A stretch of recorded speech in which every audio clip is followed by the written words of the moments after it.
I died because of a spreadsheet. Well, technically, I died because I fell down an open manhole while severely sleep-deprived and aggressively formatting a financial report on my phone. But the spreadsheet was the true villain of my modern life. Imagine my surprise when I woke up, not in a hospital bed with a massive concussion, but in a sprawling, ridiculously opulent bed draped in crimson silk, surrounded by weeping women in ancient Hanfu.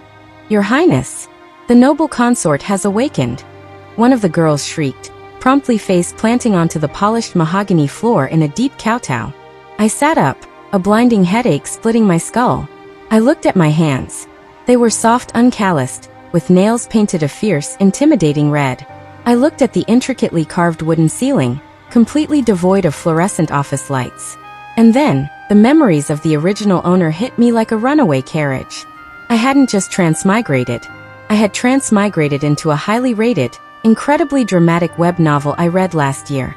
The Emperor's Beloved Lotus. Worse, I wasn't the beloved lotus. I was Zhao Liying, the wicked, arrogant, impossibly wealthy noble consort who spends the entire novel terrorizing the sweet heroine, Lin Yu, before the cold and ruthless emperor, Li Wei, finally snaps. In the novel, my family is exiled, and I am tossed into the cold palace to drink poisoned wine. Great. Fantastic. 0 stars for this transmigration system. The maid kneeling closest to my bed, Xiaomeng, according to my shiny new memories, sobbed into her silk sleeves. "Nyang Nyang. We thought you would not wake after you fell into the lotus pond. His Majesty has not come to see you. He is currently at the pavilion with Lady Lin." The original Zhao Liying would have flown into a jealous, plate-smashing rage. She would have ordered someone flogged. She would have immediately started plotting to slip arsenic into Lady Lin's tea. I just blinked, running my hand over the soft silk of the blankets. It felt like absolute heaven. I didn't have to clock in at 8 a.m. I didn't have to fix macro errors in Excel. I was a high-ranking noblewoman in an ancient imperial palace with a personal chef, a massive wardrobe, and 0 actual responsibilities besides looking pretty. "Xiaomeng," I said, my voice raspy but surprisingly melodious. "Yes, Your Highness," she trembled, clearly bracing for the inevitable violence. "Tell the imperial kitchen to prepare a roast duck, scallion pancakes, and a large pot of jasmine tea. And tell the courtyard guards that if His Majesty or Lady Lin comes within 50 feet of my gates, they are to announce that I am highly contagious." Xiaomeng stared at me as if I had grown a second head. "Nyang Nyang. I have decided to retire," I announced, sinking back into the luxurious, cloud-like pillows. "From now on, my only rival is insomnia. Go get the duck." If Emperor Li Wei wanted his sweet lotus, he could have her. I was going to live my second life taking naps, eating rich food, and staying far, far away from the plot. Chapter 1. The roast duck was, without exaggeration, the single greatest thing I had ever put in my mouth. I sat cross-legged on the edge of my sprawling rosewood bed, wearing only a loose silk inner robe, tearing into a crispy, glazed duck leg. The skin shattered perfectly against my teeth, giving way to tender, savory meat. In my previous life, my idea of a luxury meal was a lukewarm cup of instant ramen eaten over a glowing laptop keyboard at 2 a.m. This was worth falling into a lotus pond for. "Nyang Nyang, please," Xiaomeng whispered frantically, hovering near the carved wooden screen that separated the sleeping quarters from the outer hall. She was wringing a silk handkerchief so tightly her knuckles were white. "If the Grand Momo sees you eating with your hands, she will report us to the Empress for lacking imperial decorum." "Let her report." I mumbled around a mouthful of scallion pancake. "What are they going to do? Ground me? Tell them I'm convalescing. I require protein for my qi." Xiaomeng stared at me, her eyes wide and shiny with unshed tears. For the past 24 hours, my poor maid had been treating me as if my brain had leaked out through my ears during my near-drowning incident. And honestly, considering the original Zhao Liying was a tempest of rage, vanity, and political ambition, my sudden desire to do absolutely nothing must have been terrifying. "But Your Highness," Xiaomeng tried again, her voice dropping to a desperate squeak. "It has been 3 days since the incident. You have not sent a single letter to the Dragon Pavilion. You haven't sent His Majesty his favorite ginseng soup. You haven't even thrown a vase at the wall. The other palaces are starting to whisper that you have lost favor." "Good. Let them whisper. Whispering burns calories, which means they'll be too tired to bother me. I wiped my greasy fingers on a warm, damp cloth provided by a bewildered eunuch. Xiaoming, bring me my jewelry box. She blinked, momentarily distracted. Are you going to dress up, Nyang Nyang? Shall I call for the makeup maids? Heavens, no. I'm going to bribe the kitchen. When she brought the heavy lacquer box, I dug past the heavy gold phoenix hairpins and diamond-encrusted earrings. Items that gave me a headache just looking at them, and pulled out a solid jade bangle. It was heavy, cool to the touch, and probably worth more than my entire apartment in my past life. Take this to head chef Wang, I instructed, dropping the bangle into her hands. Tell him that the noble consort expects this level of crispiness on the duck every single day. Furthermore, I want first priority on all seasonal fruit, especially the lychees. If Lady Lin or the Empress asks for them, tell him to say there was a blight. Understood. Xiaoming looked down at the priceless jade, then up at me. You are using imperial tribute jewelry for snacks? I am investing in my quality of life, I corrected. Now go. And tell the eunuchs in the courtyard to find me the strongest, thickest bolt of brocade we have, and 2 sturdy ropes. I have a construction project. By mid-afternoon, my masterpiece was complete. Between 2 massive, ancient plum blossom trees in my private courtyard, my eunuchs had strung up a glorious, deep purple brocade hammock. It swung gently in the warm spring breeze. I immediately climbed into it, arranged 3 plush silk pillows behind my head, and popped a peeled grape into my mouth. This was the peak of human existence. The original Zhao Liying was an idiot. Why spend your days plotting to murder teenagers and screaming at servants when you could literally just lie in the sun and be fed fruit? I had just closed my eyes, teetering on the edge of a glorious afternoon nap, when the heavy wooden doors of my courtyard creaked open. His Majesty's head eunuch, Eunuch Gao, arrives, a guard announced loudly. I didn't open my eyes. I just sighed. Tell him I'm dead. Nyang Nyang, Xiaoming hissed, entirely scandalized. Footsteps approached the plum blossom trees, stopping abruptly. I cracked one eye open. Standing a few feet away was Eunuch Gao, an older man in dark blue robes holding a wooden tray with a sealed scroll. He was staring at me, swinging lazily in a piece of fabric tied between 2 trees, with an expression of profound existential confusion. Greetings to the noble consort. Eunuch Gao managed, bowing stiffly. His Majesty has noted your unusual silence over the past few days. He sends this decree to inquire about your health, and expects your written reply detailing your reflection on your recent behavior. In the novel, this was the moment Liying wrote a 10-page, blood-stained letter accusing Lin Yu of pushing her into the pond, which only made Emperor Li Wei hate her more. I looked at the scroll. I looked at Eunuch Gao. Tell His Majesty my health is excellent. My reflection is that the pond water was unpleasantly cold, and I have no further thoughts at this time, I said cheerfully, popping another grape into my mouth. Would you like a scallion pancake, Eunuch Gao? They're very good. Eunuch Gao's jaw went slack. He looked at the pancake plate, then back at me, completely at a loss for words. Without a single word, he bowed, turned on his heel, and practically fled the courtyard, taking the scroll with him. I smiled, closing my eyes again and sinking into the silk pillows. Step 1 of surviving the plot. Confuse the enemy. Chapter 2.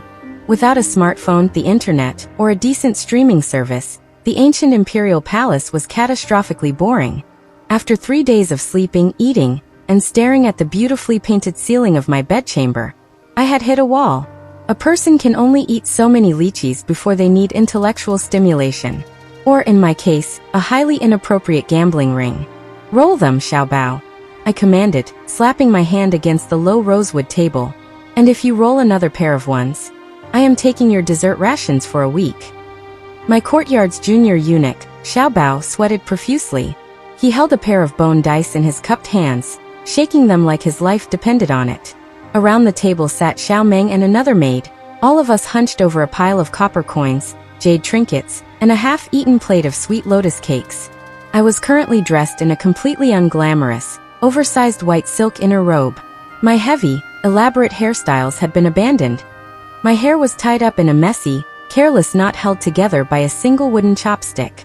My sleeves were rolled up past my elbows, revealing zero imperial dignity. Xiaobao tossed the dice. They clattered across the polished wood. A 4 and a 2. Ah! I cheered, sweeping the pile of copper coins toward my side of the table. The house wins again. Pay up, Xiao Bao. I know you've been hoarding those candied plums. Nyang Nyang, have mercy, Xiao Bao wept dramatically, reaching into his robes to produce a small silk pouch of plums. Mercy is for the weak, and I am a capitalist, I declared, popping a plum into my mouth. Pass the dice to Xiao Meng. I was having the time of my life. This was infinitely better than fighting over an emperor I didn't even like. His Majesty the Emperor arrives. The sharp, piercing cry from the outer courtyard gates shattered the joyful atmosphere like a dropped porcelain vase. Total chaos erupted. Xiao Bao scrambled backward, tripping over his own robes. Xiao Meng let out a strangled shriek, desperately trying to sweep the copper coins and dice into the wide sleeves of her dress. I simply sat there, a candied plum bulging in my cheek, watching the heavy doors to my inner hall slam open. Emperor Li Wei stepped over the threshold. If this were a television drama, the wind would have dramatically blown his dark robes, and intimidating background music would have swelled. The man was undeniably gorgeous, in a terrifying, lethal sort of way. He was tall, broad-shouldered, and dressed in dark, obsidian black robes embroidered with a sprawling golden dragon. His features were sharply carved, his jawline like a weapon, and his dark eyes were as cold as a frozen lake. This was the man destined to order my execution in 148 chapters. Every servant in the room immediately dropped to the floor, pressing their foreheads against the wood, trembling violently. I swallowed my plum, wiped my sticky fingers on a napkin, and gave him a lazy, seated nod. Greetings, Your Majesty. You didn't RSVP. Li Wei stopped dead in his tracks. His cold eyes swept over the room. He took in the overturned stools. He took in the terrified servants. He took in the bone dice that had escaped Xiao Meng's sleeve, and were currently resting by his black silk boots. Finally, his gaze landed on me, the supposed wicked, jealous villain of his harem, sitting barefoot in an inner robe, hoarding a pile of candied fruit. What? Li Wei said, his voice a low, dangerous rumble that sent a shiver through the room. Are you doing? Consolidating wealth. I answered honestly. Xiao Bao is terrible at calculating probability. Li Wei stared at me. He looked genuinely derailed. Eunuch Gao informed me that you returned my decree with no response. I assumed you were throwing a tantrum, or plotting to poison someone. Instead, I find you running a gambling den in your bedchamber. Plotting takes a lot of energy, Your Majesty, I sighed, leaning my elbow on the table and resting my chin in my hand. And tantrums give me migraines. I decided to pivot my strategy toward self-care. He took a slow, deliberate step forward, his dark eyes narrowing. Self-care. You threw yourself into the lotus pond 3 days ago, because I chose to have tea with Lady Lin instead of visiting you. You screamed that you could not live without my favor. Ugh, original Zhao Liang, you dramatic fool. I had an epiphany in the water, I said smoothly, waving a dismissive hand. The water was very cold. It cleared my head. I realized that my behavior was undignified. If you wish to have tea with Lady Lin, you should. She is very sweet. You two look lovely together. I fully support it. Li Bei Zhao Tiktanat. He looked like a man who had braced himself to fight a tiger, only to be confronted with a highly apathetic house cat. He stepped right up to the edge of the low table, towering over me. The sheer, imposing aura of the tyrant emperor was suffocating, making Xiao Meng whimper softly into the floorboards. You support it, he repeated, the words dripping with suspicion. You Zhao Liang, who had a maid flogged last month simply because she accidentally wore the same shade of pink as Lady Lin. A dark time in my personal history. I have grown. I lied without blinking. From now on, this courtyard will be a haven of peace, quiet, and early bedtimes. You do not need to worry about me harassing your favorite anymore. My days of jealousy are entirely behind me. I smiled, a completely genuine, relaxed smile. Li Wei didn't smile back. Instead, a strange dark intensity flared in his eyes. He leaned down, placing both of his large, calloused hands flat on my rosewood table, bringing his face dangerously close to mine. He smelled like sandalwood, cold ink, and power. What game are you playing, Liang? He whispered, his voice dangerously soft. Right now? Just a simple high-low dice roll. I replied, innocently pushing the bone dice toward him. Would you like a turn? The buy-in is 2 coppers. Li Wei stared into my eyes for a long, heavy moment, searching for the lie, the scheme, the trap. He found absolutely nothing but my desire for a nap. Slowly he straightened up, his golden dragon robes rustling in the quiet room. "I will be watching you, noble consort," he warned, turning his back to me. "Please don't, I sleep with my mouth open," I called out as he marched toward the doors. The emperor paused for a fraction of a second, his shoulders stiffening, before he swept out of the hall, taking all his intimidating aura with him. I let out a long breath and slumped back onto my cushions. Surviving the emperor was going to be easy. He just needed to realize how profoundly lazy I actually was. "All right, he's gone," I said, tapping the table. "Xiaoming, get off the floor. We have 3 more rounds before my afternoon nap." Chapter 3. The primary issue with being the villain in a historical harem drama is the sheer amount of unsolicited foot traffic. I was currently back in my purple brocade hammock, swinging gently beneath the plum blossom trees. I had successfully negotiated a plate of warm red bean pastries from the imperial kitchens, and was deeply committed to doing absolutely nothing for the next 4 hours. Then the courtyard gates creaked open. "Lady Lin Yu arrives to pay her respects to the noble consort," a eunuch announced, his voice practically trembling with anticipated drama. I cracked one eye open and sighed, letting my arm dangle over the edge of the hammock. Through the circular moongate stepped the protagonist of the emperor's beloved lotus. Lady Lin Yu was objectively, infuriatingly beautiful. She was the epitome of the white lotus trope, delicate, ethereal, and dressed in a flowing, pale blue hanfu that made her look like she was perpetually gliding on a soft breeze. She had skin like white jade and large, doe-like eyes that were currently wide with absolute terror. She walked toward me as if she were approaching a live explosive. "Greetings to the noble consort," Lin Yu whispered, dropping into a graceful, trembling curtsy. In the novel, this was the moment Zhao Liang was supposed to accidentally on purpose spill boiling hot tea on Lin Yu's pristine dress, sparking a massive rivalry that would ultimately lead to my execution. I looked at the teapot resting on the stone table nearby. Then I looked at Lin Yu. "You can stand up," I said lazily, picking up a red bean pastry. "If you stay crouched like that, your knees will lock, and the imperial physicians are terrible at joint alignment." Lin Yu stood, though her shoulders remained rigidly hunched. She kept her eyes glued to the stone path, twisting an embroidered silk handkerchief between her delicate fingers. "Your Highness," she began, her voice quivering perfectly on pitch. I came to apologize. I know that His Majesty spent the evening with me at the pavilion on the night of your incident in the Lotus Pond. I never meant to monopolize the dragon's favor. Please punish me if you must." She closed her eyes tightly, bracing herself. She was literally waiting for me to slap her. I stopped chewing my pastry and took a good, long look at the heroine. Yes, she was beautiful. But up close in the harsh sunlight, I could see the faint, purplish shadows beneath her lovely eyes. The poor girl was probably exhausted. Harem politics, dodging assassins, and dealing with an emotionally repressed, brooding tyrant like Emperor Li Wei had to be a logistical nightmare. I didn't feel jealous. I felt profound pity. It was like watching a new intern get handed a massive, unformatted spreadsheet on a Friday afternoon. "Lin Yu," I said gently. She flinched. "Yes, Nyang Nyang. How much sleep are you getting?" Lin Yu blinked, her doe eyes flying open in utter confusion. Excuse me? Sleep?" I repeated, gesturing vaguely with my pastry. "The dark circles under your eyes are throwing off your entire ethereal aesthetic. You look like you've been pulling all-nighters analyzing tax ledgers. Is the Emperor keeping you up late talking about border skirmishes?"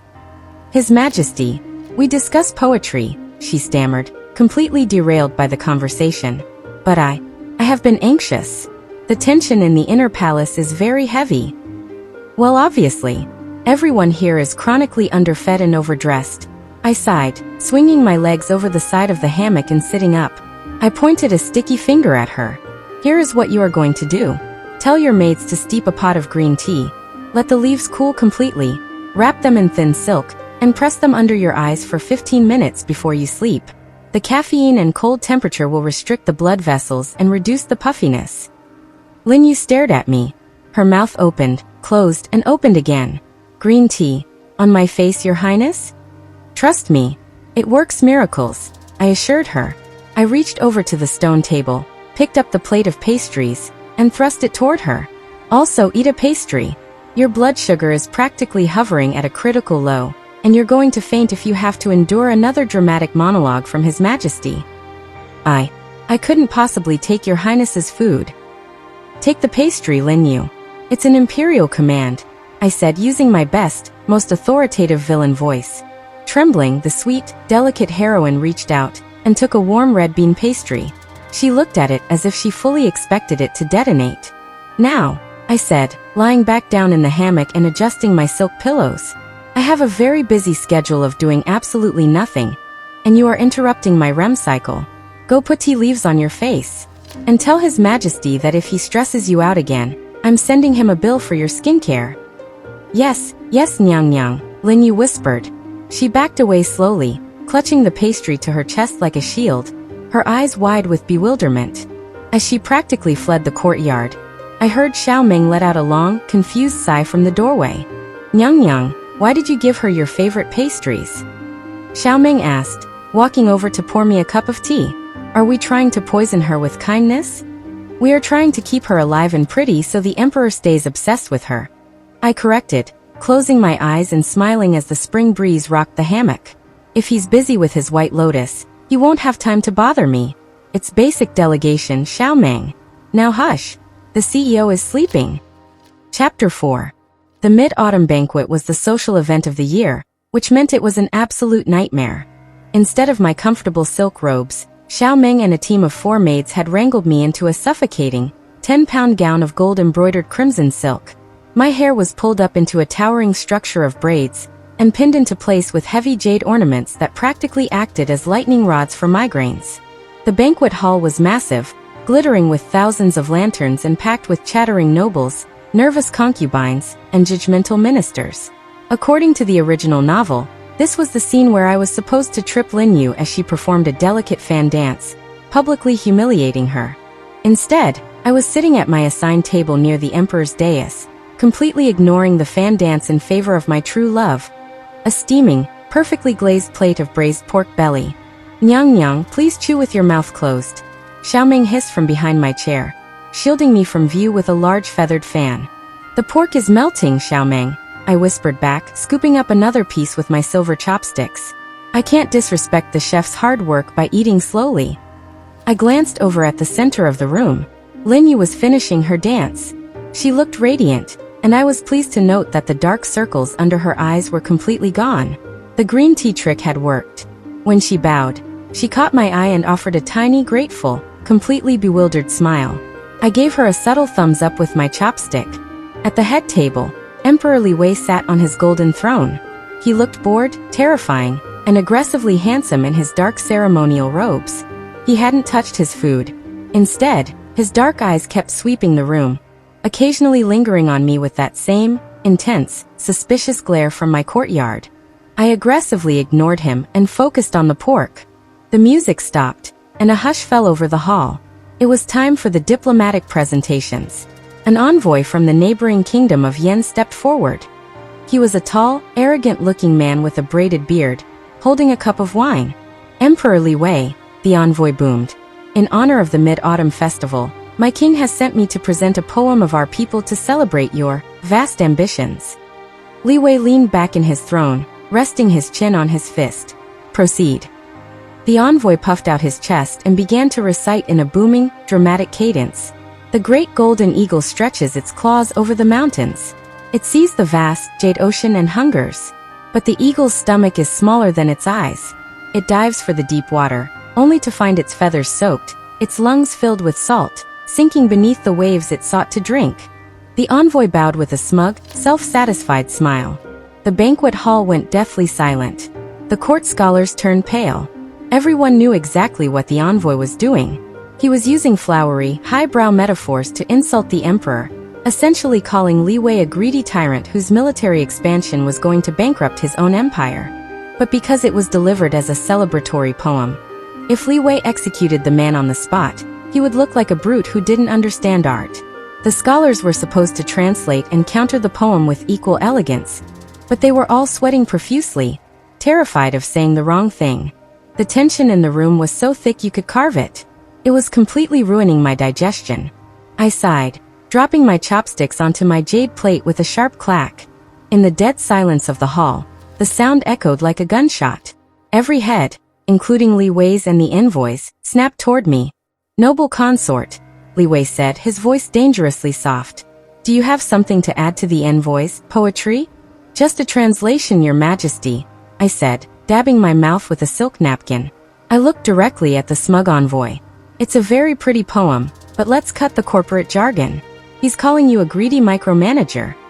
The court scholars collectively gasped. The envoy's face turned bright red. "Excuse me," the envoy sputtered. "I spoke of eagles and oceans. The poetry of Yen is passive-aggressive," I interrupted lazily, leaning my elbow on the table. "You're saying His Majesty's supply chain is going to collapse if he keeps expanding the western borders. You're implying our military budget is over-leveraged, and we're going to drown in our own overhead costs. It's a very standard risk assessment report wrapped in terrible bird metaphors." The hall was so quiet I could hear the lanterns flickering. Xiao Ming let out a tiny, whimpering sound of pure despair behind me. I had just bypassed imperial protocol, simplified a complex diplomatic insult into modern middle management speak, and spoken out of turn. I looked up at Li Wei, fully expecting him to order me dragged off to the dungeons for ruining the diplomatic dance. Instead, Emperor Li Wei was staring at me, his hand covering the lower half of his face. His shoulders were shaking. It took me a full 3 seconds to realize the terrifying tyrant of the novel was actually laughing. It was a dark, low, incredibly rich sound that made the entire court freeze in absolute terror. He dropped his hand, revealing a sharp, devastating smirk that completely transformed his cold features. "A greedy micromanager with an over-leveraged military budget," Li Wei repeated, tasting the bizarre modern words. His indigo eyes locked onto mine, burning with a sudden, intense fascination. He turned his gaze to the sweating envoy. "The noble consort is known for her blunt wisdom. Tell your king that the Golden Eagle knows exactly how to swim, and our overhead costs are well within my margins." The envoy bowed hastily, his smugness completely shattered, and practically scurried back to his seat. The tension in the room broke. The music hastily started up again. I let out a breath and picked my chopsticks back up, reaching for the last piece of braised pork. I could feel Li Wei's gaze on me for the rest of the night. It wasn't the cold, suspicious glare from before. It was something much heavier, much sharper, and infinitely more dangerous. I chewed my pork nervously. Apparently, avoiding the plot was going to be much harder if the Emperor decided my slacking was charming. Chapter 5. In the corporate world, when the drama gets too high, you apply for paid time off. In the Imperial harem, PTO is notoriously hard to get approved, unless you count the Cold Palace. Historically, the Cold Palace was a place of despair, starvation, and weeping women who had lost the Emperor's favor. But to my modern, exhausted brain, it sounded like a gated community with zero mandatory social events, no heavy makeup requirements, and a guarantee that absolutely no one would bother me. My golden opportunity for banishment arrived on a rainy Tuesday. I was summoned to the Empress's main hall, where Consort Shu, a woman who had spent the last 3 years locked in a bitter, unrequited rivalry with the original Zhao Liying, was sobbing theatrically on the floor. Clutched in her hands was a spectacular, silver-embroidered ceremonial gown that looked like it had been violently attacked by a pack of feral badgers. Emperor Li Wei sat beside the Empress, massaging his temples as if he were trying to push a headache out of his skull. "Your Majesty, she is out of control," Consort Shu wailed, pointing a trembling, manicured finger at me as I strolled into the hall. "The noble consort ordered her maids to shred my gown for the spring festival. She is jealous. She is wicked. She must be punished." In the novel, Zhao Liying would have screamed, demanded a trial by torture, and slapped Consort Shu across the face. I looked at the shredded dress. Then I looked at Li Wei. "Yes," I said loudly, nodding my head in solemn agreement. "I absolutely did it. My jealousy knows no bounds. I am a menace to society and textiles alike." The entire hall froze. Consort Shu stopped sobbing mid-hiccup. Even the Imperial guards by the door looked confused. Li Wei lowered his hand from his face, his dark eyes locking onto mine with that intense, piercing stare. "You confess? Without an investigation? Without blaming a rogue servant? I am taking full accountability for my toxic workplace behavior." I declared respectfully, bowing my head. I have clearly violated the handbook of imperial harmony. Therefore, I insist on the maximum penalty for a non-capital offense. Banishment to the cold palace. Immediately. Libe Zhao Glansha. You want to go to the cold palace? I accept my punishment with a heavy heart, Your Majesty.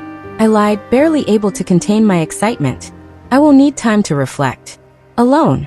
With no visitors. For at least a month. Consort Shu looked like she had just been robbed. The Empress looked bewildered. Li Wei looked as if he wanted to throttle me. He knew exactly what I was doing. I was leveraging a misdemeanor to get a state-sponsored vacation. Fine, Li Wei gritted out, his voice practically freezing the air in the room. The noble consort is banished to the northern cold palace until further notice. She is stripped of her luxury rations. Thank you, Your Majesty. Your justice is a beacon of light, I cheered, turning on my heel and practically sprinting back to my courtyard to pack. By nightfall, I was comfortably installed in my new accommodations. True to its name, the cold palace was drafty, dusty, and severely lacking in gold leaf. But Xiao Meng and I had smuggled in 3 heavy silk quilts, a stash of premium jasmine tea, 2 bags of dried persimmons, and my purple hammock. We spent an hour sweeping the main room, set up a makeshift luxury campsite on the large wooden bed, and I finally achieved the absolute, deafening silence I had been craving since my transmigration. I fell into a deep, glorious, uninterrupted sleep. Until roughly 2 a.m. I was awakened by a soft, metallic clink and a sudden rush of cold wind. I peeled my eyes open. Standing at the foot of my bed, illuminated only by the faint moonlight filtering through the broken window lattice, was a man dressed entirely in black. His face was covered by a mask, and in his right hand, he held a gleaming, wickedly sharp short sword. He raised the blade, preparing to strike. Do you have any idea what time it is? I groaned, rolling over and pulling the silk quilt up to my chin. The assassin froze. The sword hovered in mid-air.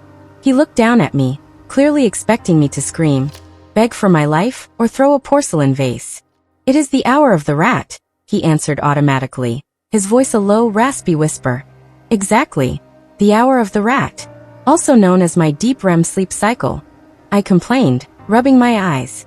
Do you know how hard it is to fall back asleep once the melatonin production is disrupted?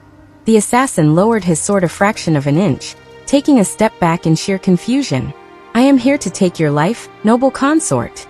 Yes, I gathered that from the pointy metal stick, I sighed, sitting up and gesturing to the wooden table in the corner. Look, if Consort Shu sent you, she vastly underpaid you.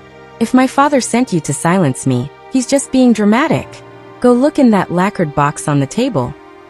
Hesitantly, keeping his eyes on me, the assassin sidled over to the table and used the tip of his sword to flip open the box. It was filled with a massive pile of gold tails and 3 heavy jade pendants, my severance package that I had smuggled in. Take it, I offered generously. Take all of it. Tell whoever hired you that I threw myself down a well. Tell them I put up a massive, bloody fight. Make up a good story. Just please take the money, shut the window on your way out, and let me go back to sleep. The assassin stared at the gold. He stared at me. He looked down at his sword, visibly having an existential crisis regarding his chosen profession. You are offering me a bribe to just leave, he asked. I am offering you early retirement, I corrected, yawning widely. Now please. The draft from that window is ruining my feng shui. Suddenly, the heavy wooden doors of the cold palace courtyard blasted open with a deafening crash, followed by the terrifying, furious roar of Emperor Li Wei. My quiet, peaceful vacation was officially over. Chapter 6. If I had to rate Emperor Li Wei's dramatic entrance on a scale of 1 to 10, it was an easy 12. The heavy, rotting wooden doors of my cold palace bedchamber didn't just open. They practically splintered into matchsticks under the force of his dark leather boot. The emperor stormed into the room like a localized hurricane of black silk, gold embroidery, and pure, unfiltered fury. He had a drawn long sword in his hand, the polished steel gleaming in the moonlight. Behind him, a dozen imperial guards spilled into the courtyard, torches blazing. The assassin, who had been contemplating my early retirement package, completely panicked. He lunged for the window, but Li Wei moved with terrifying, inhuman speed. The emperor closed the distance, grabbed the assassin by the back of his black tunic, and hurled him halfway across the room. The man crashed into a wooden pillar and slumped to the floor, unconscious. Silence descended on the room, save for the crackling of the guards' torches outside. Li Wei stood over the unconscious assassin, his chest heaving, his jaw clenched so tightly I thought his teeth might shatter. Slowly he turned his lethal, furious glare toward me. I was still sitting up in bed, the silk quilt pulled up to my chin, looking at the splintered remains of my door. "Your Majesty," I said, breaking the heavy silence. "I appreciate the rescue, I really do. But was it entirely necessary to destroy the door? The draft in here is now catastrophic." Li Wei looked as if he might actually pop a blood vessel. He marched over to my bed, his sword still in hand, his dark indigo eyes blazing with a mixture of rage and terror that he was desperately trying to mask. "You were being assassinated," he gritted out, his voice a low, terrifying rumble. "The guards reported a breach in the northern perimeter. I personally ran across 3 courtyards. And when I arrive, I find you, trying to pay him off with your jewelry? It's called a severance package," I corrected, yawning. "And it was working. We were in the middle of a very productive negotiation, until you kicked my door off its hinges." "You have absolutely no sense of self-preservation," he whispered, leaning down so his face was inches from mine. I could feel the heat radiating off him, the scent of cold night air and sandalwood rushing over me. "I have a very strong sense of self-preservation," I argued. "That is why I chose bribery over hand-to-hand combat. I don't do cardio." Li Wei stared at me for a long, agonizing moment. His chest was rising and falling rapidly. He looked like he wanted to yell at me, shake me, or possibly wrap me in bubble wrap. Instead, he abruptly straightened up and turned to the captain of the guard. "Take the assassin to the dungeons. I will interrogate him personally at dawn," Li Wei commanded, his voice returning to its usual, terrifyingly cold baseline. "And pack the noble consort's belongings. The cold palace is compromised. Her private courtyard is also compromised until a full security sweep is completed." "Wait, what?" I sat up straighter, sudden panic piercing my sleepy haze. "Where am I supposed to go? I can just sleep in Consort Shu's old room, she won't mind." "You are coming with me," Li Wei interrupted, sheathing his sword with a sharp clack. "To the Dragon Pavilion." My jaw dropped. The Dragon Pavilion wasn't just another palace. It was the Emperor's personal, highly restricted sleeping and working quarters. It was the absolute epicenter of imperial politics. It was the CEO's corner office, and he was dragging me into it. "Your Majesty, I cannot possibly impose on your workspace," I protested frantically, throwing the quilt off. "I am a bad influence. I will disrupt your workflow." I snore. "You will pack your things lying," he said softly, a dark, dangerous promise in his eyes. "And you will sleep where I can see you. That is an imperial decree." 30 minutes later, my glorious PTO was officially terminated. The Dragon Pavilion was exactly as I had feared. It was massive, imposing, and aggressively austere. The floors were polished obsidian, the walls lined with towering shelves of military scrolls and tax ledgers. There wasn't a single soft cushion, decorative vase, or brightly colored tapestry in sight. It looked like the architectural manifestation of a migraine. My slacker lifestyle was in critical danger. The environment was entirely too productive.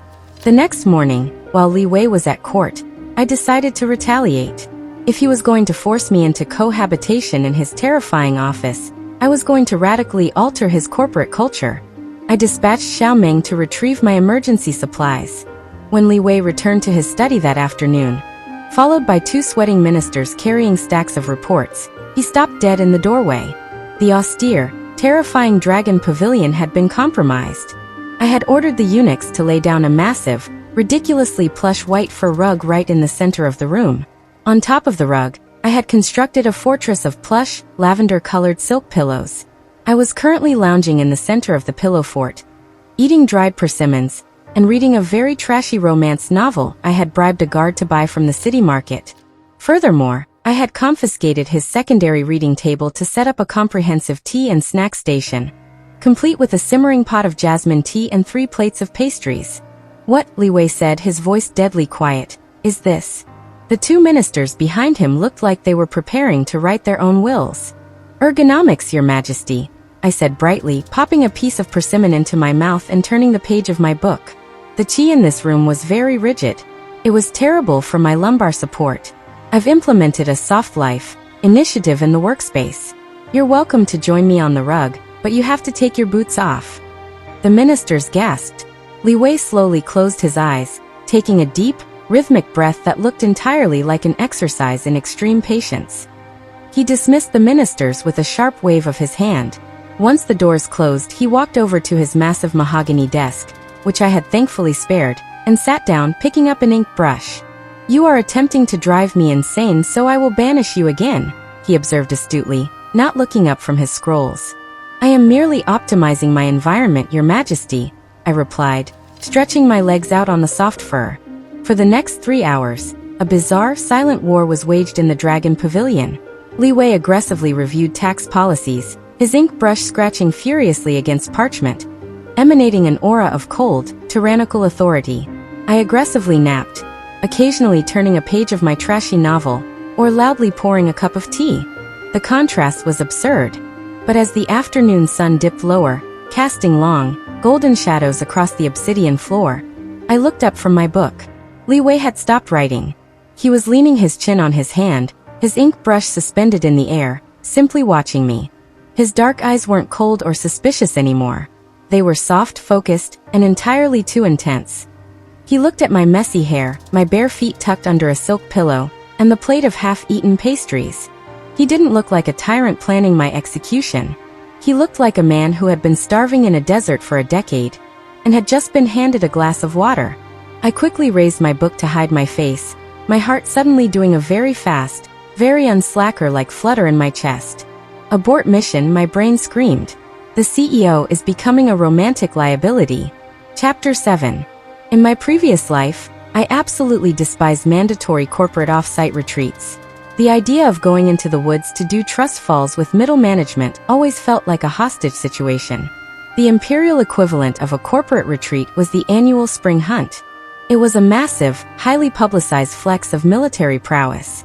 The entire court, including the military generals, the ministers, and the higher-ranking members of the harem, packed up and relocated to the lush, sprawling imperial hunting grounds at the base of the Western Mountains. It was a multi-day event designed for political networking, showing off archery skills, and presumably, getting eaten by a bear. "Your Highness, you must wear the riding habit," Xiaomeng pleaded, holding up a stiff, heavily embroidered red jacket and a pair of leather boots. "All the other consorts are wearing them. Consort Shu has been practicing her archery for weeks. She plans to shoot a fox for His Majesty." I looked at the stiff collar of the riding jacket and physically recoiled. "I am not participating in a mandatory team-building exercise, Xiaomeng. Put that away. Bring me the most breathable, lightweight silk robe we packed. Preferably something loose. And grab the parasol." While the rest of the imperial camp was a frenzy of whinnying horses, clanking armor, and highly competitive nobles trying to catch the emperor's eye, I directed a team of 4 sweating eunuchs to a massive, ancient weeping willow tree near the edge of the camp, safely away from the actual forest. "Lay down the waterproof mat first," I instructed, pointing with my folding fan. "Then the fur rug. Then the silk cushions. And hang the sheer muslin canopy from those low branches." I refused to be a buffet for mosquitoes. By the time the hunting horn blew to signal the start of the event, my setup was flawless. While Consort Shu and the others were desperately trying to look elegant while sitting on highly unpredictable, sweaty horses, I was horizontally reclined on a mountain of pillows, protected by a sheer white canopy, eating chilled lychees out of a crystal bowl. From across the clearing, Emperor Li Wei sat atop a massive, terrifyingly muscular black warhorse. He was dressed in dark leather riding armor, looking every inch the ruthless, conquering tyrant he was written to be. As the ministers cheered, he raised his heavy hunting bow, the muscles in his arms pulling the thick string taut with terrifying ease, and fired a golden-tipped arrow directly into the center of a distant target to officially open the hunt. The crowd went wild. Lady Linyu, standing near the royal pavilion, clapped politely, looking a bit overwhelmed by the noise. Li Wei lowered his bow, but he didn't look at the cheering ministers, and he didn't look at Linyu. His dark eyes cut straight across the camp, piercing through the sheer muslin canopy of my picnic tent, locking directly onto me. I raised a chilled lychee in his direction in a silent toast, then popped it into my mouth and lay back on my pillows. The hunting party thundered off into the woods, the sound of hooves fading into the distance. Finally, peace. I instructed Xiao Ming to fan me, closed my eyes, and prepared for a glorious, 4-hour outdoor nap. I was asleep for exactly 45 minutes. The sound of heavy, rhythmic hoofbeats approaching my willow tree woke me. I groaned, throwing an arm over my eyes to block out the dappled sunlight. Xiao Ming, if that is my father coming to talk to me about political strategy, tell him I have contracted a highly contagious strain of laziness. It is not the Prime Minister, Nyang Nyang, Xiao Ming squeaked, immediately dropping to her knees. I pulled my arm away and sat up. Dismounting from his terrifying black warhorse right outside my canopy was Emperor Li Wei. He tossed the reins to a bewildered eunuch and ducked under the muslin netting, stepping onto my plush fur rug. He looked hot, irritated, and entirely too large for my cozy picnic setup. Your Majesty? I blinked, genuinely confused. Shouldn't you be out in the woods, establishing your dominance over the local wildlife? The local wildlife is currently being chased by 30 highly incompetent ministers trying to ensure I shoot the biggest stag, so they can flatter me at dinner. Li Wei sighed, his deep voice thick with exhaustion. He didn't wait for an invitation. He unfastened the heavy leather bracers from his forearms, tossed them onto the grass, and collapsed onto the fur rug right next to me. He leaned his back against the trunk of the willow tree, stretching his long legs out, and closed his eyes.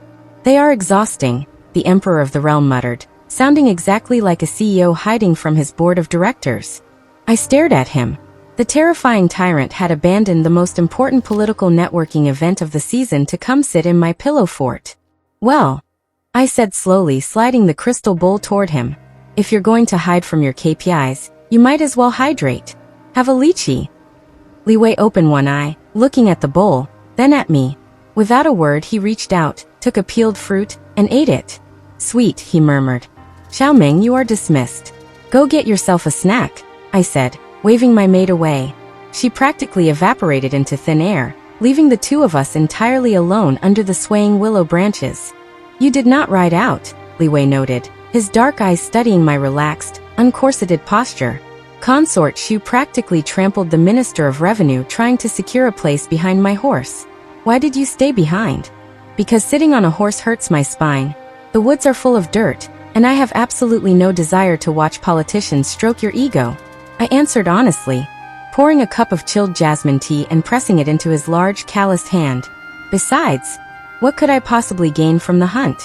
Li Wei took a sip of the tea, his gaze never leaving my face. The intensity in his eyes was back, that heavy burning focus that made my pulse jump. Favor. Power. The things you used to scream at me for not giving you. I rested my chin on my knees, looking out through the sheer canopy at the quiet, empty camp. I realized something recently, Your Majesty. Ambition is a trap. The more you want, the harder you have to work to keep it. The harder you work, the less time you have to actually enjoy being alive. I don't want to run the inner palace. I just want a comfortable bed, good food, and the freedom to do absolutely nothing. Li Wei was silent for a long time. The warm spring breeze rustled the willow leaves above us. A comfortable bed and good food, he repeated softly. He leaned slightly closer, the scent of leather, horses, and sandalwood invading my space. Is that truly all you want, lying? Nothing else. The way he said my name, so low, so dangerously intimate, sent a shiver straight down my spine that had nothing to do with the breeze. I swallowed hard, suddenly intensely aware of how close he was. If I leaned forward just 2 inches, my shoulder would brush against his chest. That's all I want. Li Wei smilat. It wasn't the terrifying smirk he used to intimidate his enemies. It was a genuine, devastatingly soft smile that completely ruined all my defensive protocols. Good, he whispered, setting his teacup down and shifting his weight, so his shoulder pressed firmly against mine. Because I find the view from this canopy infinitely more appealing than the forest. We sat there for the rest of the afternoon in comfortable, completely unauthorized silence. When the hunting party finally returned hours later, exhausted and covered in mud, the entire court was subjected to the horrifying, reality-breaking sight of the ruthless tyrant emperor fast asleep on a fur rug, his head resting dangerously close to the lap of the wicked noble consort. Chapter 8. Returning to the imperial capital after the spring hunt meant returning to the suffocating web of court politics. I immediately combated this by ordering my eunuchs to install a second hammock inside my bedchamber for rainy days. Unfortunately, my father, Prime Minister Zhao, did not respect my newly established work-life balance. He arrived at my courtyard unannounced on a Tuesday morning, wearing his heavy purple official robes, and an expression of intense, conspiratorial glee. Prime Minister Zhao was a cunning, ruthlessly ambitious man who had spent his entire life maneuvering our family toward the throne. According to the novel, he was the primary architect of my doom, pushing the original Zhao Liang to commit atrocities in the name of power before ultimately staging a failed coup. "My brilliant, magnificent daughter," my father declared, sweeping into my hall and gesturing for Xiaoming to leave us. Once the doors were shut, he leaned in, lowering his voice to a theatrical whisper. "I must admit, when I heard you were sleeping all day and ignoring court protocol, I was worried. But the spring hunt, a masterstroke." I paused mid-bite of a sesame ball. A masterstroke? Playing the aloof, unbothered beauty to ensnare the dragon, he chuckled darkly, stroking his goatee. "You made the emperor abandon the ministers to sit in the dirt with you. It is a honey trap of the highest order. His Majesty's mind is clouded by your new, unconventional seduction." I stared at him. He genuinely thought my extreme laziness was a high-level psychological warfare tactic. "Father, I assure you, my only strategy is optimizing my sleep cycle." "Hush, lying, the walls have ears," he interrupted, waving a hand dismissively. He reached into his wide sleeve and produced a thick, tightly rolled piece of premium bamboo parchment, sealed with dark red wax. He slid it across the rosewood table toward me, as if it were a venomous snake.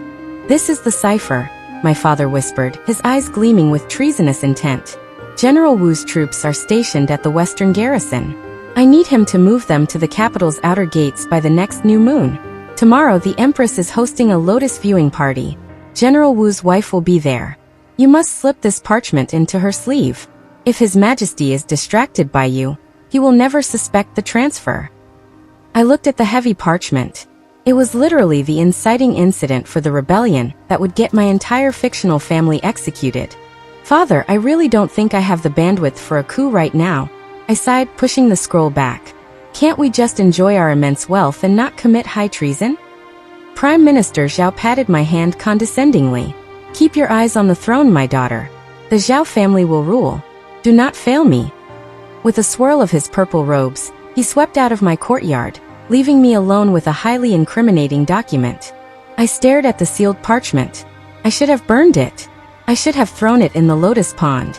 But honestly, getting up to find a fire source felt like a lot of effort, and I was in the middle of a very engaging chapter of my trashy romance novel. I tossed the treasonous scroll onto the corner of the table, and promptly forgot about it. Later that evening, tragedy struck.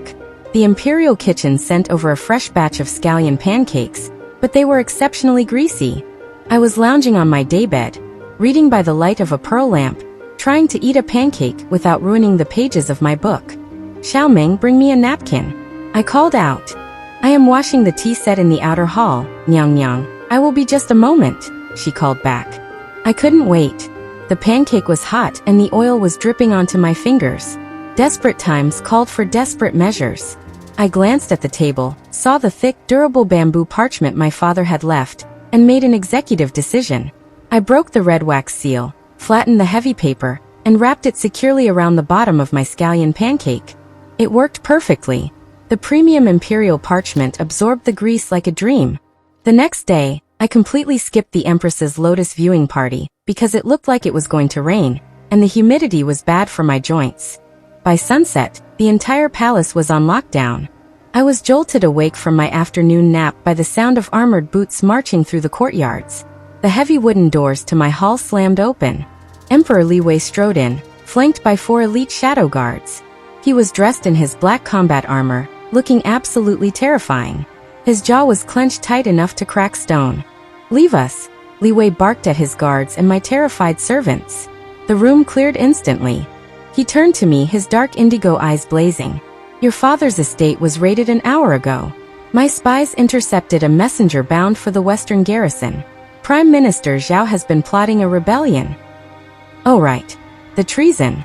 I sat up, blinking sleepily. "Is that today? I thought he said the new moon." Li Wei froze, his imposing, terrifying aura faltering for a second. You admit you knew?" He took a step toward me, his voice dropping into a raw, fractured whisper. Lying, tell me you are not part of this. Tell me my guards are not going to find a coded cipher coordinating troop movements with General Wu in this room. Well, about that, I said, rubbing the back of my neck awkwardly. He did give me a cipher yesterday. He wanted me to give it to General Wu's wife.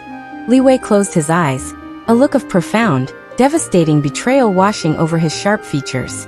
His hand rested heavily on the hilt of his sword. Where is the parchment, Zhao Liying? It's in the wastebasket by the vanity, I said honestly. Li Wei's eyes snapped open. He marched over to the small woven basket, clearly expecting to find torn evidence or a cleverly hidden false bottom. He reached in and pulled out the thick bamboo parchment.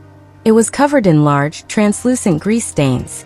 A few stray pieces of green scallion were stuck to the Prime Minister's official seal. The Emperor of the realm stared at the highly treasonous, heavily coded military document. He held it up to the light.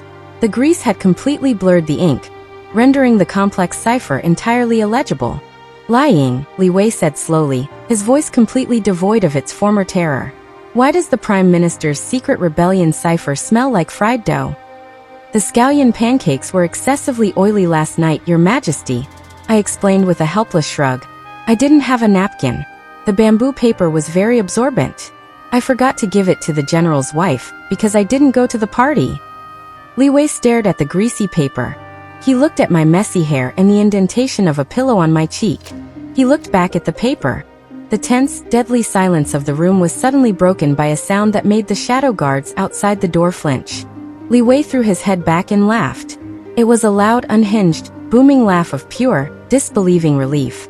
He laughed so hard he had to brace a hand against the vanity, dropping the greasy treason document back into the trash. He walked back over to my daybed, his dark eyes shining with intense, undeniable affection, and pulled me directly against his armored chest. You accidentally thwarted a military coup because you needed a snack wrapper, he murmured into my hair, his chest still shaking with laughter. I prefer to think of it as maintaining imperial stability through intuitive resource management. I mumbled into his shoulder, secretly thrilled by how warm he felt. Now, since my family is about to be exiled, does this mean my allowance is cut? Because I still need my lychees. Chapter 9. The fallout from my father's failed rebellion was swift, brutal, and entirely handled while I was taking a nap. Prime Minister Zhao and his co-conspirators were stripped of their ranks and exiled to the freezing northern borders. Normally, the family of a traitor would be executed down to the 9th generation. However, Emperor Li Wei stood before the imperial court and declared that the noble consort was a hero of the realm who had single-handedly thwarted the coup via unorthodox intelligence suppression. No one needed to know the intelligence was suppressed by a scallion pancake. I was officially safe. More importantly, my lychee allowance was doubled. A few days later, I found myself wandering the massive, quiet aisles of the Imperial Library Pavilion. I had finished my trashy romance novel and was desperately searching the archives for a sequel. The library was a towering labyrinth of carved mahogany shelves, smelling of old paper, dust, and dried ink. I was standing on my tiptoes, trying to reach a promising-looking silk-bound volume titled The Secret Passions of the Wandering Swordsman, when a shadow fell over me. A large, calloused hand reached over my head and easily pulled the book from the high shelf. Is this essential reading for maintaining imperial stability, noble consort? Li Wei's deep, smooth voice murmured right by my ear. I jumped, spinning around. Li Wei had backed me directly against the towering bookshelf. He was wearing informal dark blue robes, his dark hair tied back with a simple jade crown. Without the heavy armor or the golden dragons of his office, he looked less like an untouchable deity and more like a devastatingly handsome, incredibly intense mortal man. He looked down at the cover of the trashy novel, raised an eyebrow, and then snapped the book shut with a sharp clack. He placed his hands on the shelf on either side of my head, effectively trapping me in a cage of mahogany and sandalwood scent. Your Majesty, I breathed, my heart doing a completely unslacker-like backflip. You move very quietly for a man who commands a standing army. Li Wei didn't smile. His dark indigo eyes were searching my face, heavy with a frustration that seemed to have been brewing for weeks. You did not come to the Dragon Pavilion last night, he stated. His voice was low, laced with a dangerous edge. I ordered the eunuchs to lay out your fur rug. I had the kitchens prepare those red bean pastries you like. You stayed in your own courtyard.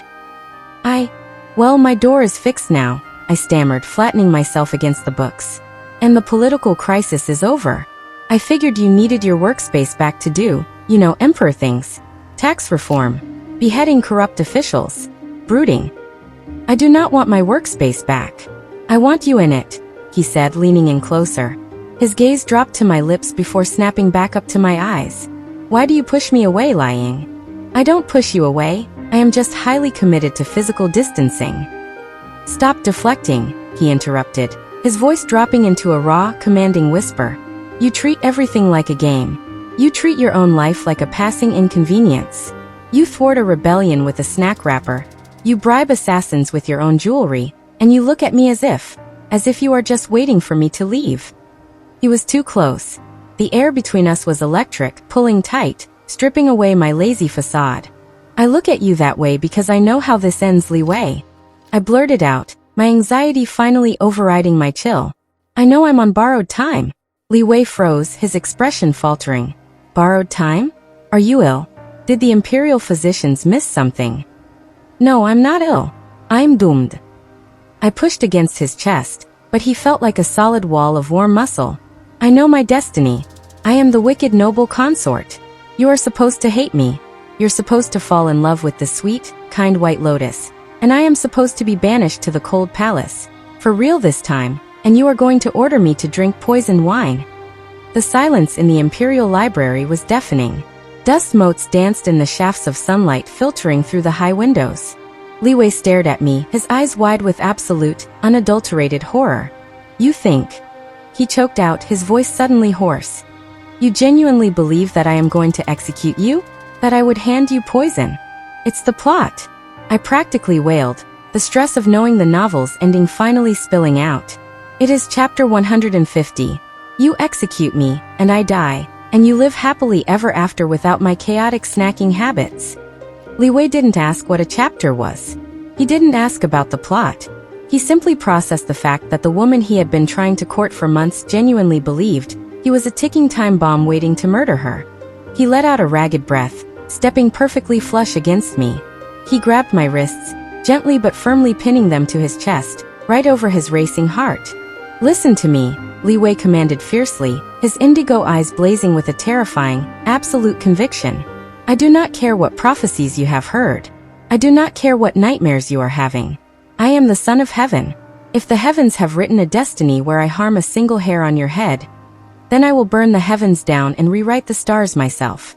I stopped struggling. My mouth went dry. Okay, that was an incredibly cheesy, highly dramatic line, but wow, did it work. Li Wei. I whispered. There is no poisoned wine, lying, he swore, his thumb gently brushing across my cheek. There is no white lotus. There is only a terrifyingly lazy, incredibly brilliant woman who has completely ruined my ability to focus on running this empire. I am not your executioner. I am yours. Entirely. Before I could even formulate a sarcastic response to protect my rapidly melting heart, Li Wei lowered his head and kissed me. It was not a cold, tyrannical kiss. It was desperate, consuming, and deeply terrifying in the best way possible. I dropped the secret passions of the wandering swordsman onto the floor. My hands slid up from his chest, wrapping around his neck, my fingers tangling in his dark hair as I kissed him back. He pulled me flush against him, lifting me slightly off the floor, completely shattering whatever remained of my plan to avoid the male lead. When we finally broke apart, we were both breathless. He rested his forehead against mine, his eyes closed.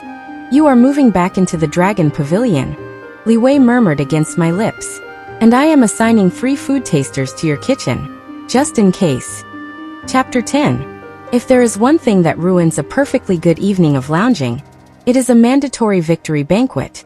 Following the swift and decisive crushing of my father's scallion pancake rebellion, Emperor Li Wei decreed a night of celebration. The banquet hall was packed. The mood was electric, though slightly tense, considering half the court was still sweating over whether they were accidentally tied to the Prime Minister's treason. I sat at the highest table, situated directly to the right of Emperor Li Wei. Throughout the first 3 courses, Li Wei maintained a terrifying, icy facade of imperial authority for the court. But under the long silk tablecloth, his large, warm hand was firmly wrapped around mine, his thumb drawing slow, distracting circles on my palm.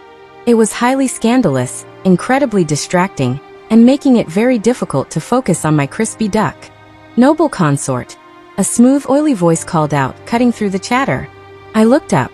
Standing before the dais, holding an ornate silver goblet, was Minister Fong. He was a holdover from my father's faction. A man who had loudly and publicly disavowed Prime Minister Zhao the moment the Imperial Guard showed up, thereby keeping his head. "The court owes you a great debt," Minister Fong announced, bowing deeply, though his eyes darted nervously around the room. "Your unparalleled wisdom rooted out the rot within our own ranks.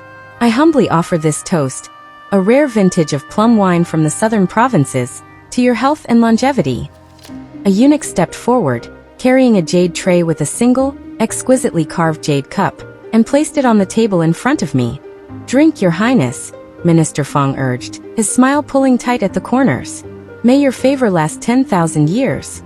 In the original novel, this was it. Chapter 150. The moment the poison cup was delivered. Of course, in the book, the Emperor handed it to me.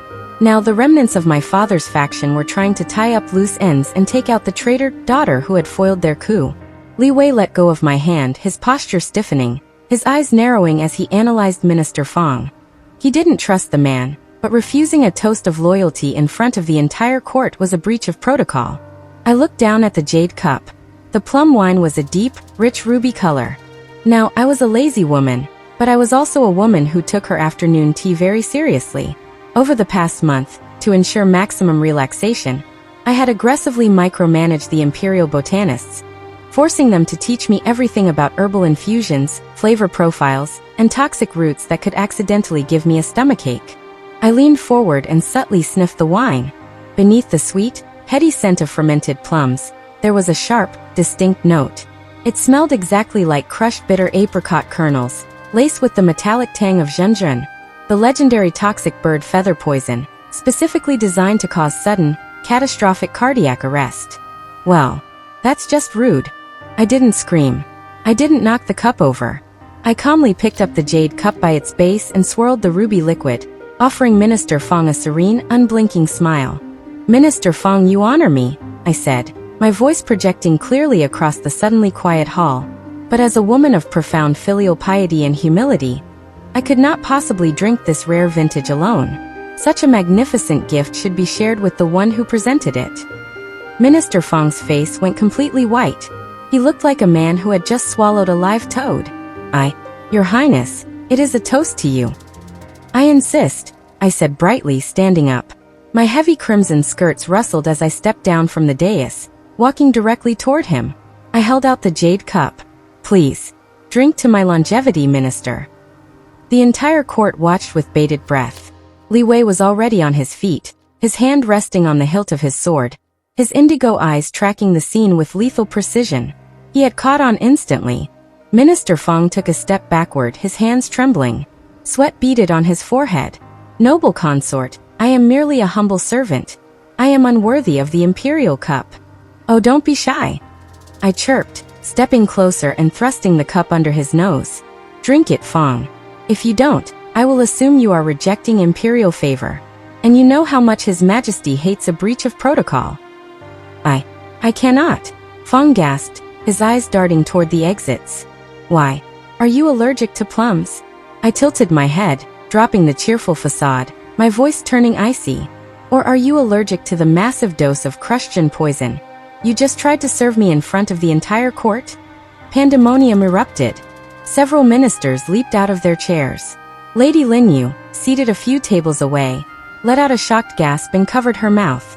Minister Fong lunged, not for the cup, but for the dagger hidden in his sleeve, attempting a desperate, last-ditch strike. He didn't even make it a full step. A blur of black and gold silk moved past me.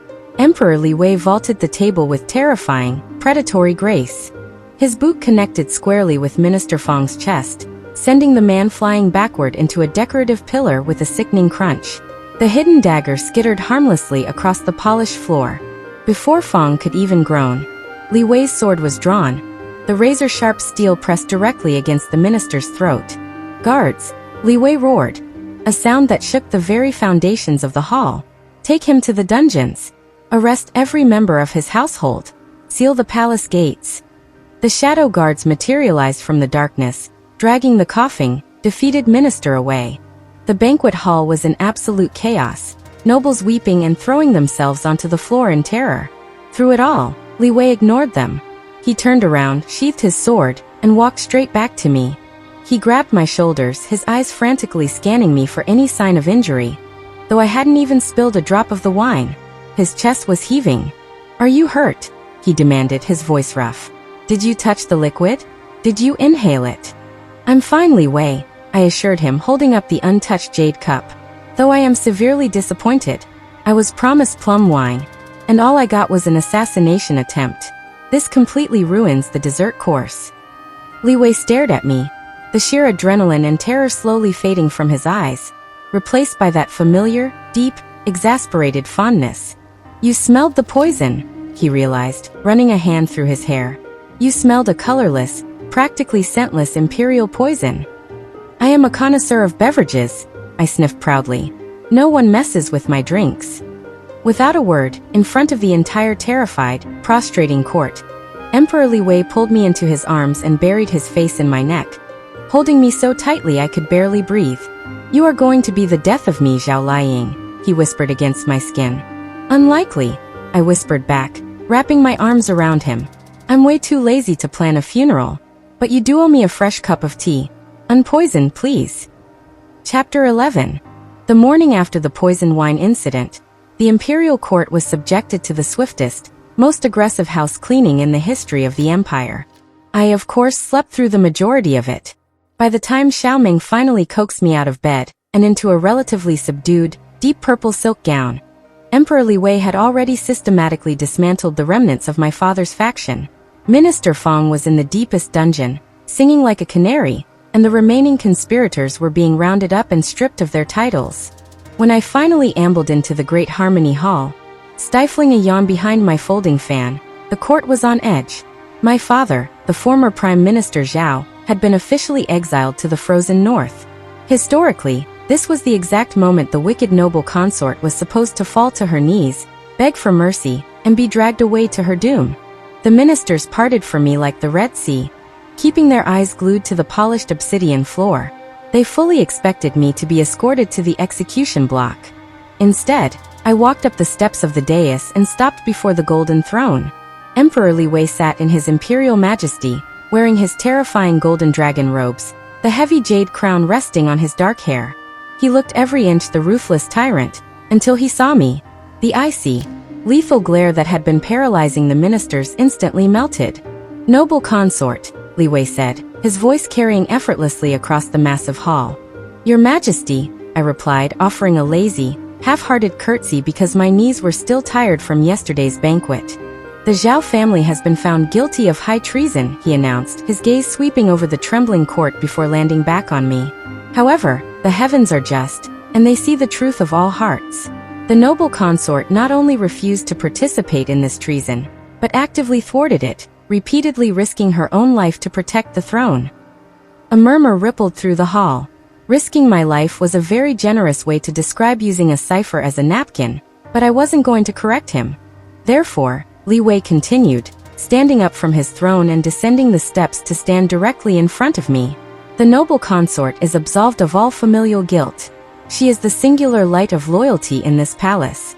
Let it be known that anyone who speaks a word against her will answer directly to my blade." He held out his hand. I looked at his large calloused palm, then up into his dark indigo eyes. The terrifying tyrant of the novel was completely gone. In his place was a man who had literally rewritten the stars, dismantled a rebellion, and probably ordered a fresh batch of pastries for my afternoon nap, all before lunch. I smiled, placed my hand in his, and let him pull me up to stand beside him on the dais. The entire court dropped to their knees in a synchronized wave of submission. Later that afternoon, the Dragon Pavilion was finally quiet. The ministers had been dismissed, the edicts had been signed, and I was back in my natural habitat. Horizontally reclined on the plush white fur rug I had permanently installed in Li Wei's office. "You do realize," I said, peeling a lychee and popping it into my mouth, "that by sparing me, you have completely ruined the dramatic arc of this dynasty." Li Wei was sitting at his massive mahogany desk, a mountain of scrolls pushed completely to the side. He was resting his chin on his hand, simply watching me. He had been doing that a lot lately. I am fine with a lack of drama, he murmured, his eyes tracking a drop of lychee juice on my thumb. I have had enough drama for a lifetime. No poison wine? No tragic betrayals. I teased, rolling onto my stomach and propping my chin in my hands. Li Wei stood up, abandoning his empire's paperwork entirely, and walked over to the rug. He knelt down gracefully, his dark robes pooling around him, and leaned over me. He plucked the remaining lychee from my fingers and ate it, his gaze dropping to my lips.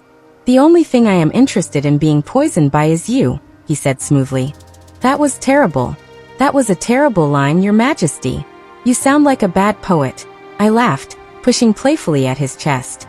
He caught my wrists, pinning them gently to the fur rug, a devastating, genuine smile breaking across his sharp face. I am a military commander, lying, not a scholar. But I am learning. Admit it. You find me charming. I looked up at him, at the warmth in his eyes and the solid, undeniable reality of him. The plot was broken. The novel was over. I wasn't going to die in chapter 150, and I didn't have to fight a white lotus for survival. I just had to survive this man's terrifyingly intense affection. You're all right, I whispered, pulling my wrists free to wrap my arms around his neck. When you aren't brooding, and when you remember to approve my snack budget. Li Wei laughed, a rich, deep sound, before lowering his head to kiss me, officially closing the book on the tragic destiny of Zhao Liying. Epilogue. 3 years later. The Imperial Palace was significantly less dramatic these days. Lady Lin Yu, the supposed tragic heroine of my former life's novel, had successfully escaped the harem. After I casually suggested to Li Wei that she looked miserable trapped behind the palace walls, he arranged a highly prestigious marriage for her. She was now happily married to a handsome, easygoing scholar from the Ministry of Rites, living in a lovely estate in the capital, entirely free of assassination attempts and boiling tea spills. We occasionally exchanged letters. She sent me skincare recipes, and I sent her premium tea leaves. As for me, I was now the empress of the realm. Surprisingly, the promotion hadn't changed my daily schedule much at all. I was currently lounging in my favorite sunlit pavilion overlooking the Imperial Lotus Pond. The afternoon was warm, the breeze was gentle, and I was resting my head on a mountain of lavender silk pillows. Xiaomeng the grapes, I murmured lazily, not opening my eyes. Xiaomeng is currently managing the new palace maids, my love. A deep, incredibly familiar voice replied. I cracked an eye open. Emperor Li Wei, the absolute ruler of the known world, was sitting on a low stool right beside my daybed. He had completely abandoned a towering pile of urgent imperial decrees resting on a nearby table. Instead, he was holding a crystal bowl in one hand, feeding me a peeled grape, while aggressively fanning me with a painted silk fan in the other. Shouldn't you be managing a flood in the southern provinces or something? I mumbled, chewing the sweet fruit. I delegated the flood to the Minister of Works, Li Wei said calmly, adjusting the angle of the fan to ensure maximum breeze on my face. My current priority is ensuring the Empress does not overheat. You are a terrible tyrant, I sighed happily, shifting to get more comfortable. I am a highly optimized micromanager, he corrected, using the phrase I had taught him years ago, his dark indigo eyes gleaming with amusement and total devotion. He leaned down, pressing a soft kiss to my forehead. Go to sleep, Liying. I will be right here when you wake up. I closed my eyes, sinking into the silk pillows, the gentle breeze from his fan lulling me into a perfect afternoon nap. It turns out, surviving a deadly, high-stakes transmigration novel wasn't actually that difficult. You didn't need to scheme, plot, or fight for power. You just had to aggressively delegate your problems, secure a steady supply of snacks, and find a terrifyingly handsome emperor willing to let you sleep right through the plot.